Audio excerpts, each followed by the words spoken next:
Welcome to Earth 2 Comic Cast, where superheroes exist and comic book talk is the norm. It's your boy Moe Crosby.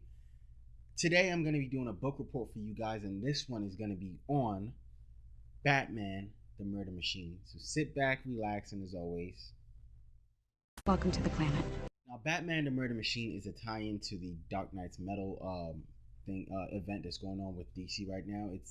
It was a very interesting and good read. It was something that I wasn't really expecting. I figured it was going to be a cyborgy type Batman, a cyborg Batman, like an evil cyborg Batman, and exactly what it was. But when you read the story of this Batman and why he did what he did to become what he became, you would understand that he wasn't just evil.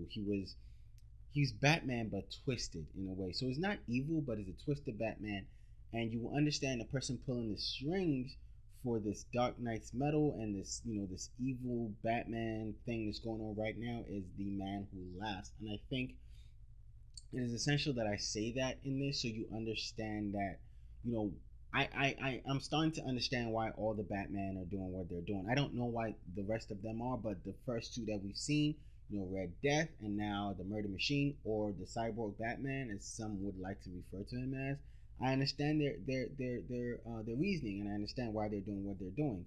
Maybe it might be because I kind of like villains, and I kind of try to understand what they're doing or why they're doing what it is they are doing.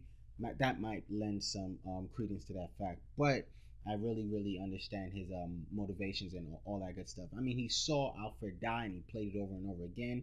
He created like an AI type Alfred, something like a Friday or a Jarvis that Iron Man created, but he hadn't finished building the Alfred protocol, and so with the help of Cyborg he does that.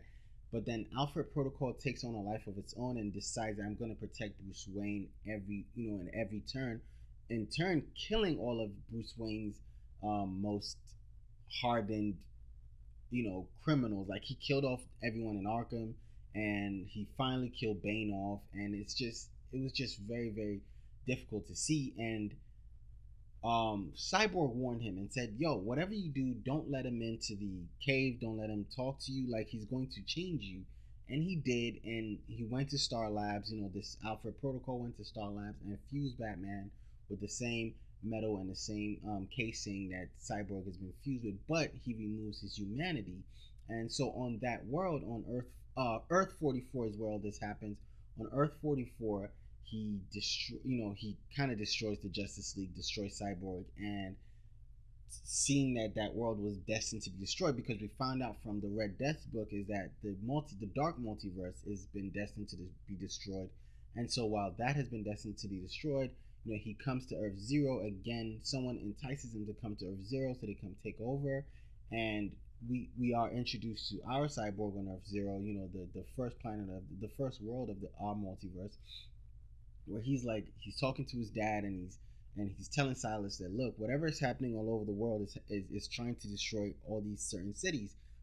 He hasn't mentioned Metropolis yet, but he said Central City is down, Gotham is down, Coast City is down. All these other cities where superheroes tend to inhabit are going down. Now, you would beg to understand the fact that Central City we just saw go down under the Red Death, and now I believe she said Coast City, but we haven't read that one yet. But what's coming is, so what happens is while he's on the watchtower, Batman teleports in, and when someone under Batman teleports in, and we get to meet the War Machine in person, and he and Cyborg have this conversation where it's like, look, I've come here to deliver your world, but you're not necessarily delivering my world. You're doing this, and you're trying to kill my world in essence. And while we see that, and it's tough to believe that Cyborg is the one, that Batman is the one doing this, Bruce Wayne is the one doing this, but he's lost his humanity, and the Alfred Protocol is what's taken over, and it's been, it's all about self-preservation at this point for that Batman, and that's why he's doing what he's doing. But towards the end of it, we see that they've congregated all the Batman, the 7 different other Batman, into the Watchtower, and the man who laughs comes in and says, look, if only he knew that he had the metal in him.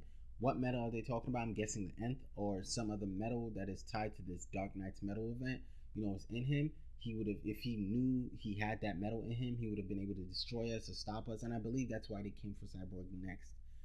Anyway, I really, really enjoyed it. I enjoyed seeing Batman in a different light, or what would have happened. What if Batman happened, and that's why he became what he became. And it's really nice seeing Batman being the bad guy. I am not gonna lie to you. It's really nice for me seeing Batman be the bad guy. But I kind of want to know what's gonna happen to Cyborg, so I'm gonna be reading the next time, or maybe I think the next Justice League time is gonna have all of them. But the next Batman tie-in is Batman the Dawnbreaker, and I believe that's going to be a Green Lantern. That's going to be the Green Lantern or Bat Green Lantern tie-in. I'm interested in reading that. Down in the comment section, let me know what you thought about War Machine. Let me know if you enjoyed it. Let me know if you liked it. Let me know if you're not liking it. Also, let me know what you think about the Gotham City Resistance tie-in number 3, where we got to see Killer Croc become a hero. I mean, I wanted to talk about that, but I believe that I'd save that for another video. Or, as a matter of fact, no. Check us out on the podcast. We're going to be talking about that. So the podcast is going to come out tomorrow. The link should be down here in the bottom. We're going to be doing a lot of talking on a lot of comic books and a lot of other times, and a lot of things that we enjoyed from this week's haul. Thank you again for watching. Check us out on Earth 2, our social media accounts. You know they are Earth 2 Comic Cast. It's Instagram, Twitter, and Facebook. We're always posting new content up on there before we post on here. We let you know what we're going to be doing big on our social media before we actually do them on here. We've done a couple of group discussions that we post on there. Let you guys, we're going to do all our announcements through our social media. Also, we like to follow up on and talk to our social media fans. So thank you very much for watching. Being Born in Crosby again. Keep reading.